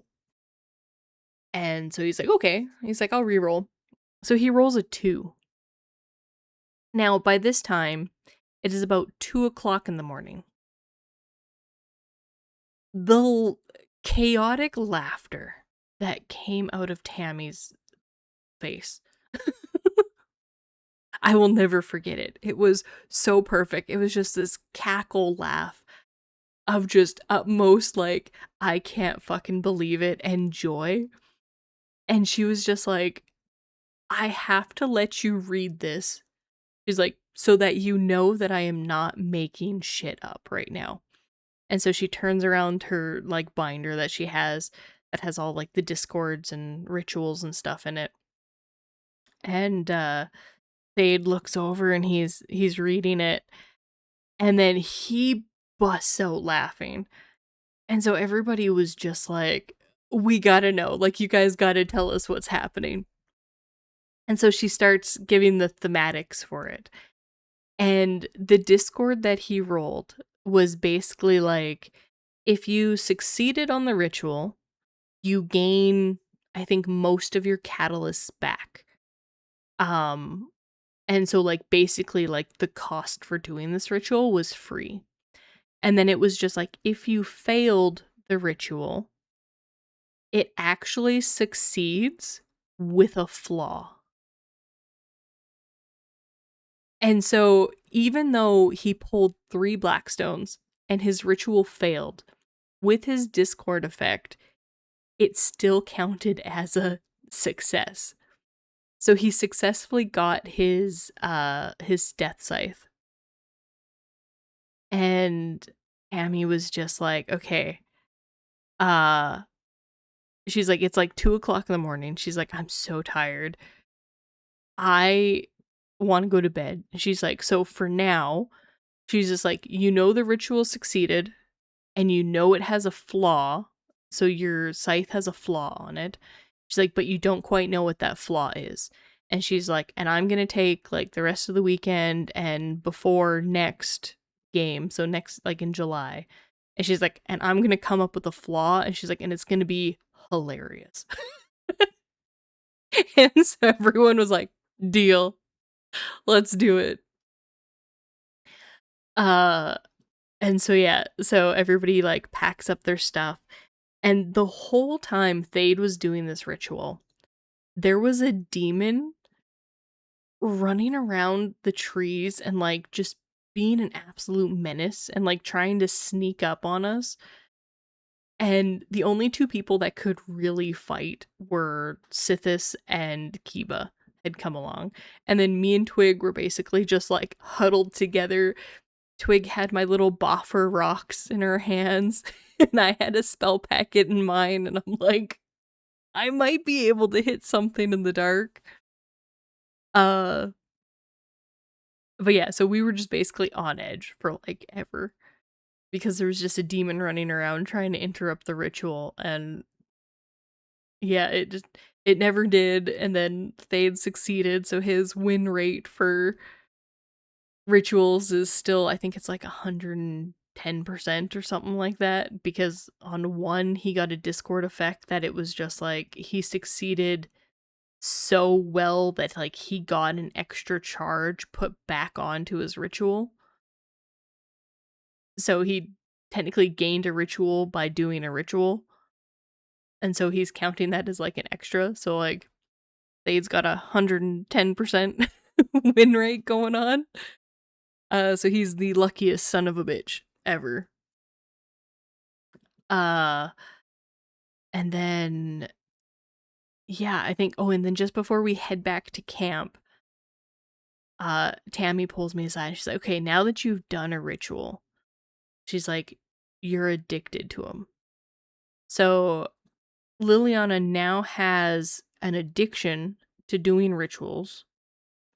So if she does not do a ritual a day, she her body points go down by half and you cannot heal it. So basically her max health is 10 at the moment. And if she does not do a ritual, it will go down to 5 and it will remain at 5, which is very saddening. My music stuff. Oh, it's just ending.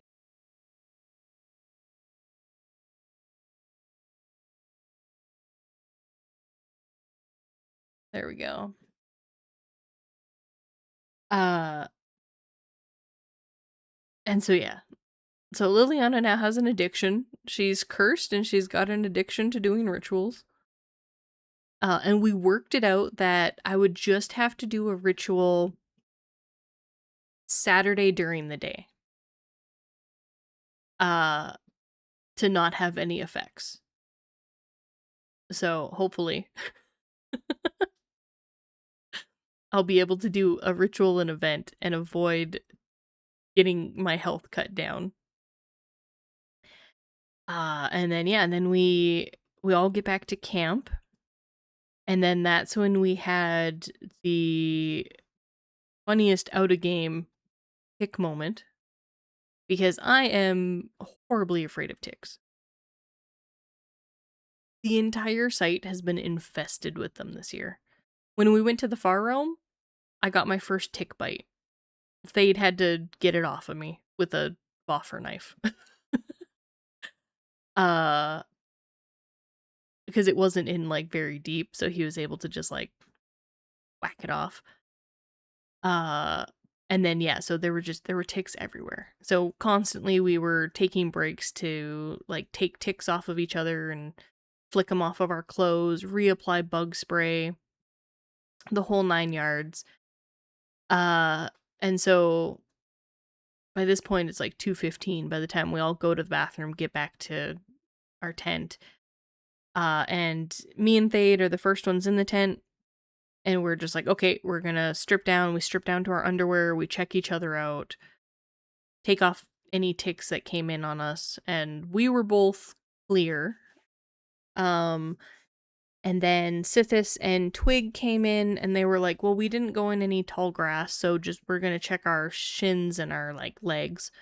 And so their shins and legs were clear. And we all kind of just crawl into bed. And then we hear some rustling outside. And Kiba comes up to the door and he's just like, Sithis, I need medical marshal. He's like, I have a tick that I can't get out with my fingers. He's like, I need tweezers.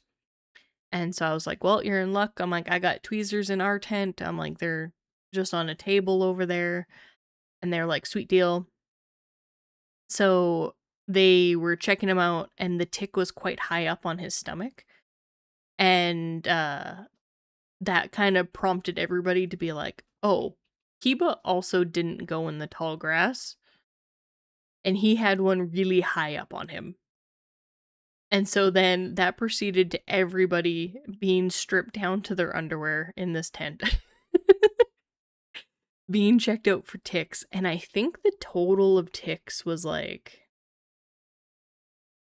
I want to say like 6 or 7, maybe 8. I don't think it was quite 8. I think we're maybe 6 ticks between everybody that they had to pull out and squish and they shoved into a bag on the table. And then yeah, so I think it wasn't until like 2:30 we were all back in bed. But I think that was just my funniest moment of having ticks on anybody was just everybody stripped down to their underwear, phones out with flashlights on, lanterns turned on just to see and make sure nobody had any on them. And then I no longer have any notes after this fact because the next day was quite a blur. So After that, we all kind of went to bed. We all had the heebie-jeebies for forever. It took us forever to fall asleep. Sithis forgot to close his tent vents, so our tent got incredibly cold throughout the night. And we think with my GERD and the cold, and then I guess how I was positioned, I started snoring all night. My throat was absolutely destroyed the next day. And so I get up and I have to go pee. I don't even know what time it is. I gotta pee. So I get up. I mimic stealing the key off of Thade so that I could get out of the tent. I lock it behind me. Uh, I go to the bathroom. And then, Kiba's out, and he was just like, I was just at the Dryads, which is getting breakfast. So the Dryads are wifey and wifey, and they are one single Dryad, though they are two people. And they run basically the food for the event. So if you pay, they make you food. And so he was there getting breakfast, and he was just like, I lost my ring somewhere. And his ring is a very important, very magical, very illegal magic ring. So it's quite a big deal that it got lost. And I forgot to ask him if he found it. Because at that moment, I was like, well, everybody else is still sleeping pretty tightly. I was just like, I can maybe do a walk to town and back. I'm like, surely nothing bad will happen in the time that I'm gone. Famous last words, because as I'm saying that, crabs start digging out from under the outhouse. And so Kiba instructs me to run, so I run as fast as my little legs can carry me to Dragon Camp. I unlock the tent, I open it up, Purple Hat's right behind me, and she's like, can I come in too? And I was like, yeah, get in. So we both throw ourselves in the tent, slam the locks down, lock it back up. Forgot to fully close the flap on the bottom of the door. So, one of the crabs starts, like, wiggling in, and it can't quite get all the way in, but it's in enough that it's, like, trying to, like, pinch us. And so, I think I blew one of my, like, big spells, my, like, greater elemental sword, or yeah, what is it? Greater elemental blade, that's what it is, greater elemental blade. Uh, which Thade was just like, why would you burn that for a crab? And I'm like, one, I wanted to because I'm like, I haven't got to play with it myself yet. And I was just like, and I don't think there's going to be very many creatures I'm going to be fighting today. So I wanted to play with it. And he was like, oh, I guess. So we obliterated this crab. Smashed it a few extra times just to make sure it was dead. Loot its corpse, kicked the corpse out the door, finished locking up the tent. And just basically like, yeah, this morning is off to a great start. Uh, and then I think after that, we were basically hanging around and we were gonna start. Well, I need a quick.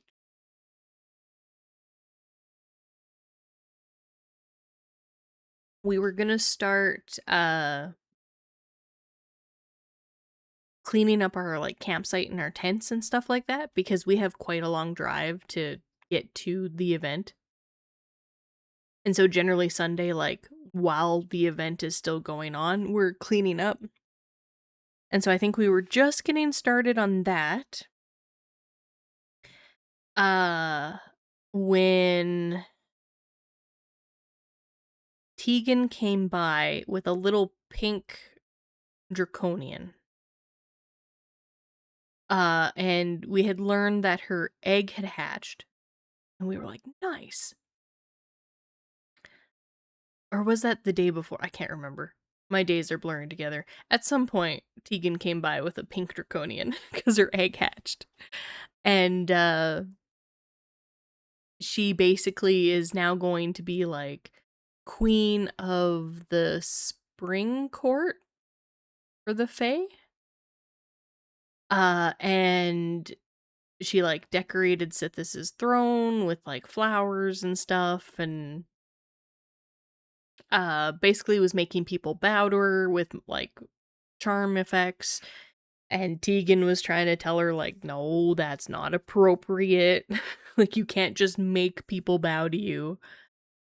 Like, you gotta do stuff to earn that," and she was like, "Ah, whatever," and she was like, "Sorry, she's young," and took her back, and then, yeah, and then, like, we're cleaning up, and then kobolds attack the town, and I get in trouble for getting fancy new magic and wanting to use it against enemies.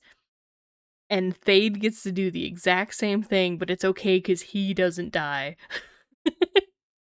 So Thade grabs his new little death scythe and he just goes to town. Like, we encountered one kobold and he, like, killing blows it.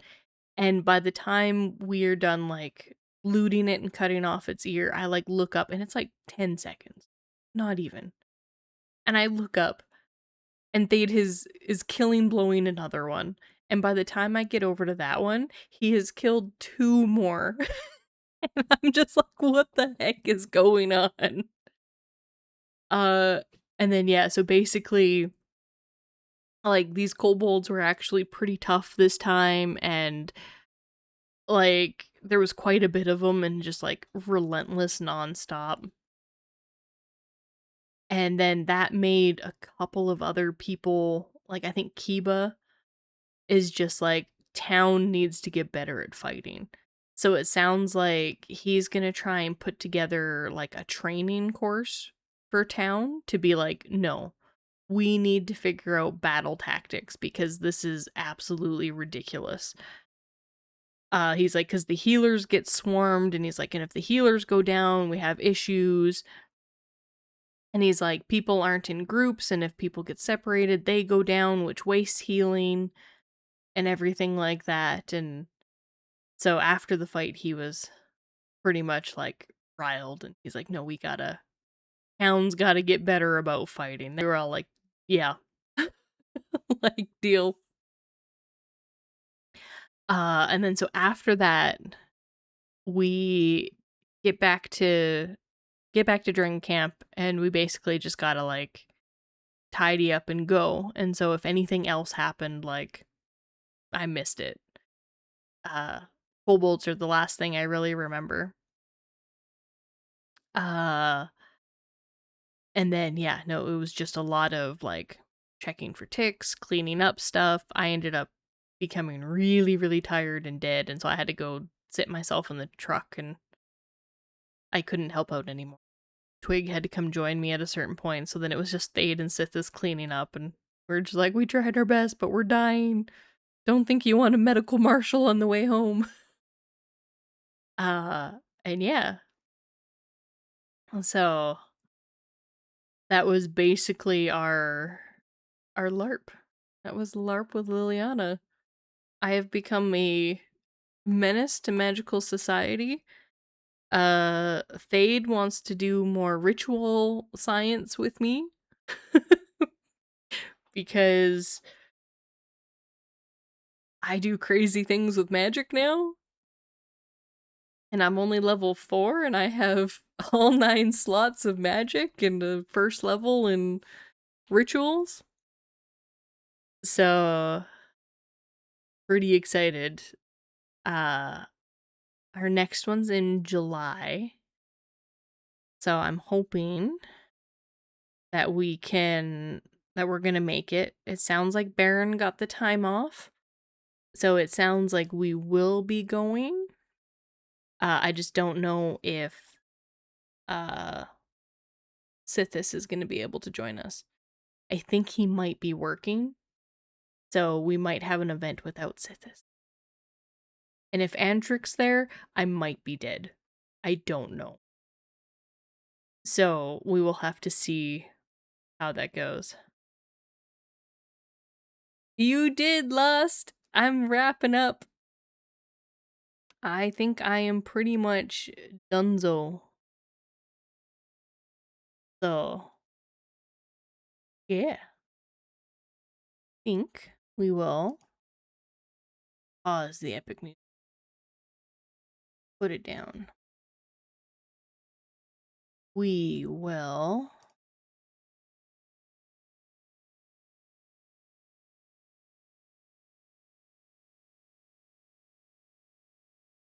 boop, put myself back up. Head to this screen. Ta-da! That was LARP with Lilliana.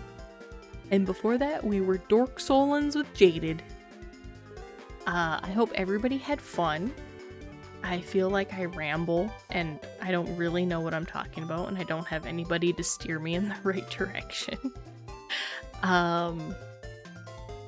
Oh, there was one more story. So I learned on the way home, apparently, there was like grade A theatrical. They hung a man in town. So that meeting that like wasn't taking place and like nobody was showing up to, and I gave up and I went back to camp for, that meeting, when it finally took place, they hung a man. They borrowed toe straps from Sithis, and they like wrapped it around him so he was safe, and they actually put like a noose around his neck, and like they made it like loose enough that like if it did like actually like fail, he wasn't actually gonna hang himself. They gave like enough slack that he would just kind of like land on his knees on the ground. And yeah, they stood him up on a chair and they kicked it out from under him, and he hung. I don't know why he needed to hang. I don't know why that happened. But yeah, there was a hanging in town, and I completely missed it. And I was so sad about it. I was like, gosh darn it. I'm like, I miss some cool stuff sometimes. You know, probably. It probably would have been fatal. But yeah, no, they did it perfectly. It held and everything. Oh, and that is hubby, that is Baron calling me. He's done work. So yeah, I will let you guys go, and I hope you have a great rest of your time zones. Bye-bye, everybody! Bye-bye!